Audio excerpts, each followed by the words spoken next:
बरकत क्या है? एक शख्स अमेरिका में तालीम हासिल कर रहा था। उसका उस्ताद यहूदी था। एक दिन उस्ताद सबक में सूद के फ़ायदे बयान करने लगा। मुसलमान तालिब इल्म ने सवाल किया, सर सूद में तो बरकत नहीं होती। यहूदी कहने लगा कि बरकत तो दुनिया में कहीं भी नहीं पाई जाती। मुसलमान ने कहा कि अगर कोई कहे कि मुझे 10,000 कुत्ते चाहिए तो क्या मिल जाएंगे? यहूदी ने कहा नहीं।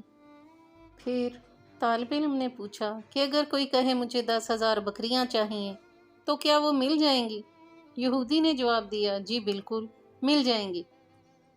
तालिब इल्म ने कहा, कुत्ते के एक वक्त में 10-10 बच्चे होते हैं, जबकि बकरी के सिर्फ 2 या 3। फिर हर रोज़ बकरियां ज़िबा की जाती हैं और कुत्ते आज़ाद फिरते हैं।